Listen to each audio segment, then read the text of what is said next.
Princess Leora had long stopped believing in miracles. She lived in a palace made from shining crystal walls that reflected the twin suns of her planet, yet she felt colder than anyone outside its walls. She was born into the Virexian royal bloodline, a race of tall, powerful warriors known across the galaxy for their strength and honor. Their bodies were built like living armor, their limbs wrapped in natural plating, their voices loud and proud. But Leora was different. When she was an infant, an accident during a royal transport left her with permanent injuries. Her left leg never healed properly and always trembled when she tried to walk. Her right arm had weakened muscles and could not lift heavy objects. To her people, whose pride came from physical perfection, Leora was seen as incomplete. She could speak, she could rule, she could think, but to them that was not enough. They believed a Virexian should be strong first, intelligent second, and so even as princess she became a symbol of silent pity. Every year her parents arranged for suitors to come and present themselves to her. They arrived in shiny armor, speaking polite words of respect. But the moment they saw her drag her injured leg or fail to lift a ceremonial staff, their expressions changed. Some hid their disappointment behind forced smiles. Others did not even bother to hide their disgust. They bowed, said she was honorable, and then left within minutes. Leora always sat in silence, watching them walk away without even looking back. Over time, she stopped waiting for any real affection. She learned to smile politely and pretend she was fine. She told herself she did not need anyone. She had her palace, her education, her music, her gardens. She would live alone, and that would be enough. But deep inside, she wished for something simple, not a warrior, not a hero, not a perfect suitor. She only wanted someone who would look at her without pity. Someone who would speak to her as a person, not as a princess with a damaged body. Her life changed on a quiet morning when the human delegation arrived. Humanity had recently formed a small alliance with the Virexian Empire. Humans were smaller, less powerful, but they were known to be creative and adaptable. Many Virexians still believed humans were weak, but the king welcomed them out of political courtesy. Among the group of human officials, scientists, and guards was a man named Ethan Ward. He was not a soldier or diplomat. He was an engineer, assigned to help inspect power systems in the palace. He had brown hair, always slightly messy, hands often stained with machine oil, and a soft laugh whenever someone complained about technology. No one paid much attention to him. He was just there to do technical work and leave. Leora first saw him while passing by the Grand Hall. She was being escorted on her hover chair by two attendants when she noticed Ethan kneeling beside a broken illumination panel. A high-ranking Virexian guard was yelling at him, demanding he hurry. Ethan calmly adjusted the wires and replied with a light joke about alien technology being more dramatic than human devices. The guard growled but stopped shouting. Leora observed him quietly. Most humans were nervous around her people. Ethan did not seem nervous at all. He spoke naturally, not with fear or arrogance. He did not notice Leora watching him. Later that evening, Leora went to her favorite place in the palace garden. It was a space decorated with rare flowers that glowed gently in the dark. She liked to sit alone there and enjoy the quiet. But tonight her hover chair suddenly stopped working halfway. She pressed the control several times, but it made only weak clicking sounds. She sighed. Her attendants had gone to fetch supplies earlier. She was stuck. Before she could call for help, footsteps approached. Ethan appeared, carrying a small toolkit. He looked surprised to see her stranded. For a moment, Leora expected him to panic or bow deeply. Instead, he simply said, "Looks like your ride's tired. Mind if I take a look?" She blinked. No formal greeting, no royal title, no nervous apology. Just casual words like she was any other person. She hesitated, unsure how to respond. Finally, she nodded slightly. Ethan knelt beside the hover chair and opened the bottom panel. His hands moved quickly and confidently. Leora watched him work. He did not ask unnecessary questions. He did not look at her leg or arm. He only focused on fixing the machine. "You know," he said while adjusting a wire. "Back on Earth, my grandma used to say machines complain louder than people. But at least they don't gossip." Leora stared at him. She did not know how to react. Was that a joke? She did not laugh, but she felt a strange warmth in her chest. Within minutes, Ethan fixed the issue and closed the panel. He wiped his hands on his sleeve and stood. "There, should be working now. Just try not to drive it into any more puddles." "I did not," she replied quickly, slightly offended. He raised an eyebrow. Are you sure? For the first time in years, Leora felt her lips curl into an involuntary smile. It was small, but it was real. After that night, Ethan often passed by her garden. Sometimes he came to repair things. Sometimes he came just to sit nearby. He did not ask about her condition. He did not speak with pity.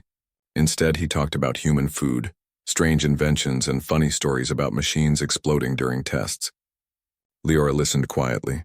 She rarely spoke much, but when she did, Ethan actually listened, not like attendants who pretended to care. He responded with real interest. Days passed, and palace servants began to whisper. A human engineer spending time with the princess? Impossible. Some claimed he was trying to gain favor. Others said he was foolish. But Ethan continued visiting without caring what anyone thought. One evening, Leora tried to walk without her hover chair. She held onto a railing, dragging her legs slowly. Ethan approached and saw her struggling. He did not rush to help. He did not panic. He simply stood nearby and said, "Want a hand or want to do it yourself?" She paused and looked at him. "I want to do it myself," she said firmly. He nodded. "Then I'll be here if you fall." She continued walking slowly. It was painful, but she made it to the nearby bench. Ethan sat beside her, not saying a word. They watched the sky together as the twin moons rose. Leora turned to him and asked softly, "Do humans not find disability disgraceful?" Ethan looked confused. Disgraceful? Why would it be disgraceful? "In my culture," she said quietly, "strength is honor. Weakness is shame." Ethan stared ahead at the moons. Back on Earth, strength is many things. Some lift heavy things. Some solve problems. Some survive even when life is unfair. "You're strong, Leora, just in a different way." Her heart skipped. No one had ever said that to her. People had told her she was brave in a polite manner, but never like this. The next morning, Leora attended a royal council meeting. Her father, the king, and other elders discussed her future. They believed that for political stability, she must be bonded soon. But no Verexian suitor would accept her. Some suggested finding a suitor willing to marry for gold or force. Others whispered that perhaps she should forfeit her bonding rights entirely and live as a ceremonial princess without partner or descendants. Leora sat silently, her hands trembling. They were deciding her life as if she was already gone. Outside the chamber, Ethan was repairing a power junction. He overheard two guards whispering cruel jokes about the princess being unmateable. His jaw tightened. He put down his tools and walked away. That night, Leora returned to the garden feeling more broken than ever. She stared at the glowing flowers, her eyes wet. She whispered to herself, "Maybe I was never meant to be loved." Ethan appeared quietly, but she did not notice. He walked closer and saw her tears. For the first time, he hesitated to speak. Leora suddenly sensed him and quickly wiped her face. "You should not see me like this." "Why not?" he asked gently. "Because I am a princess. I must be strong." "You are strong," he replied. "Even strong people cry." She looked away. "You do not understand. Tomorrow they will announce that I am no longer allowed to bond. They will take away even the chance of companionship. I will live alone forever." Ethan was silent for a moment. He looked at her, really looked at her, not at her leg, not at her arm, but at her. Then he stepped in front of her and knelt on one knee. Leora stared in confusion. "Leora," he said firmly, "if they won't let anyone choose you, then I will. I ask you now, not as a princess, but as a person. Will you bond with me?" Her breath caught. She stared at him, unable to speak. Was this real? Was he mocking her? "You do not understand," she whispered. "Bonding in my culture means for life. It is not temporary. You cannot leave." He looked straight into her eyes. "Then I'll stay for life." Leora's heart pounded. For years she had dreamed of someone choosing her, not out of duty, not out of pity, but out of desire. And now a human, a simple engineer, was asking to stand beside her forever. She hesitated only for a moment. Then with a trembling voice she answered, "I accept." And in that moment, for the first time in her life, she felt truly seen. After Leora accepted Ethan's offer, the palace felt different. Not physically, of course. The crystal walls still gleamed coldly, the attendants still moved silently. But for Leora, every corner seemed brighter. She had been invisible for so long, her life measured by pity and disappointment, and now someone chose her willingly. It was a simple choice, but it carried a weight heavier than any ceremonial crown. The next morning, whispers echoed through the palace halls. Did you hear? The human engineer. He bonded with Princess Leora. Some were outraged. Others were curious. The idea of a human bonding with a Virexian princess was unprecedented. The king himself had yet to process the news. He had always followed tradition strictly, but Ethan's sincerity challenged everything he believed about worth, strength, and loyalty. Leora walked slowly to the council hall. Her damaged leg made her steps uneven, but she felt taller than ever. The eyes of the Virexian nobles followed her. Some stared in shock, some scowled in disapproval. But Leora no longer felt fear. She held her head high with Ethan following beside her, not behind, beside. Side by side. When they entered, the council immediately reacted. The high priest, known for his stern voice and judgmental glare, raised his hand. Princess Leora, you are aware that your choice breaks centuries of tradition. The Empire will question your decision. Ethan stepped forward. I am aware, he said calmly, but I do not care for tradition. I care for truth. I care for her. The council murmured, some in disbelief, some in anger. One noble laughed derisively. A human? You dare claim our princess as your mate? Ethan did not respond to the insult. He simply turned to Leora. She felt the strength of his conviction, his calm certainty. Do you still wish to bond? He asked her quietly. Yes, she said without hesitation. I choose him. I choose him willingly. The council could not deny the legal precedent. No law forbade a human from bonding with a Virexian, even if it was unconventional. But this was more than legality. It was a challenge to cultural norms. The debate raged for hours, but Leora's choice remained unwavering. For the first time, she was not a passive figure in her own life. She was an active participant, claiming her right to love, to companionship, and to happiness. Days passed, and their bond became a topic across the Empire. Some called Ethan foolish. Some called him brave. Some refused to acknowledge the legitimacy of the bond. But Leora did not care. For the first time, she had someone who saw her as whole, not broken.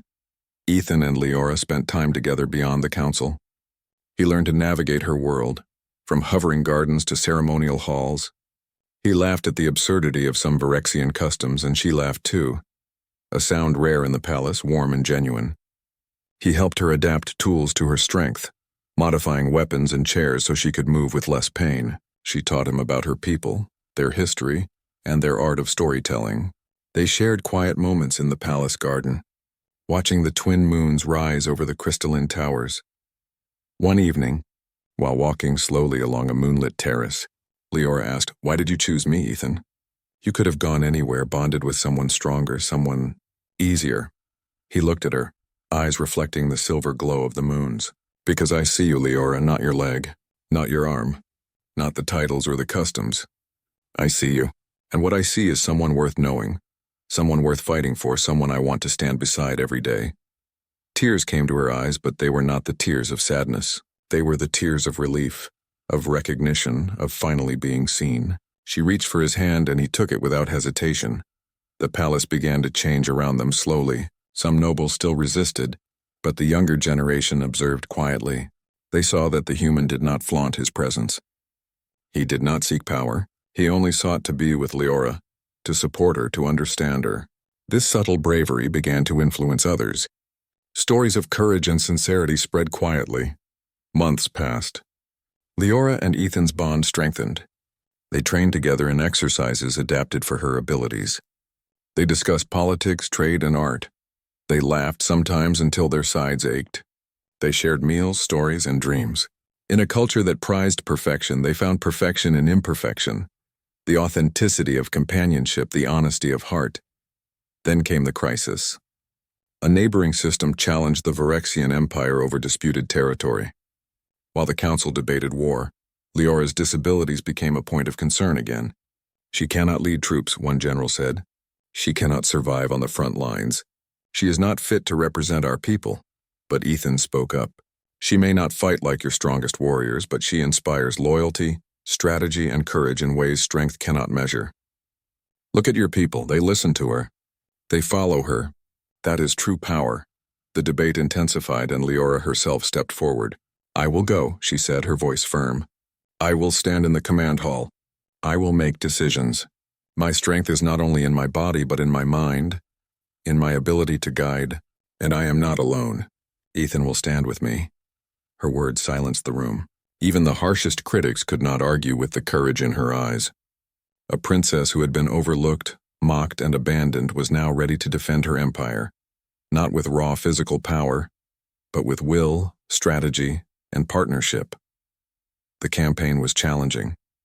The neighboring system had superior numbers, but Leora's guidance, coupled with Ethan's engineering ingenuity, turned the tide. They devised clever tactics, built adaptive devices for soldiers, and inspired the troops. Time and again, when soldiers hesitated, Leora's voice reminded them why they fought.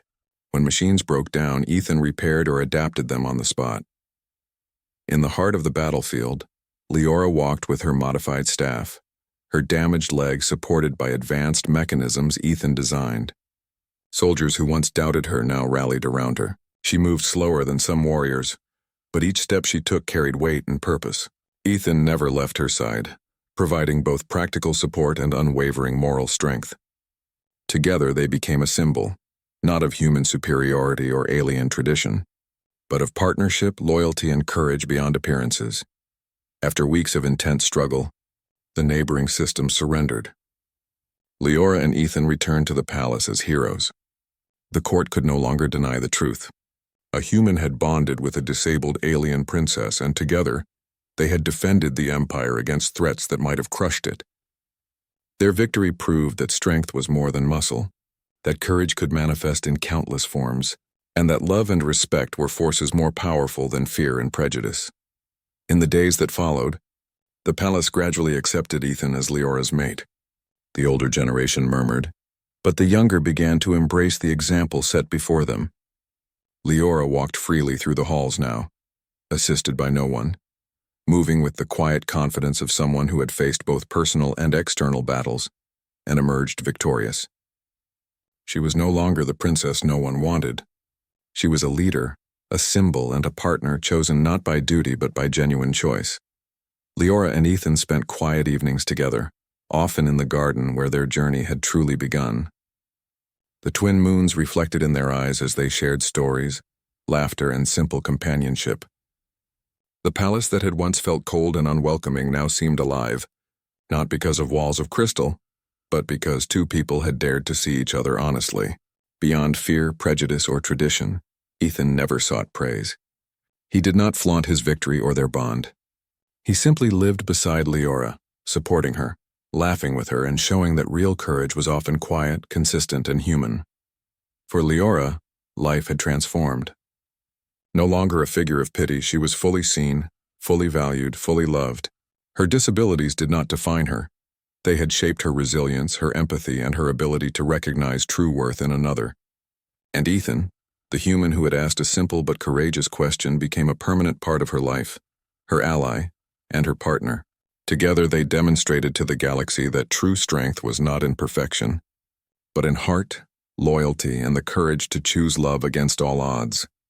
Years later, stories of the princess and her human mate spread across planets. Children of many species learned of Leora and Ethan, not just as royalty and human, but as symbols of hope, courage, and humanity's unique ability to see value where others see flaw. They were proof that sometimes the simplest question, "Will you mate with me?" could change the course of lives, empires, and hearts.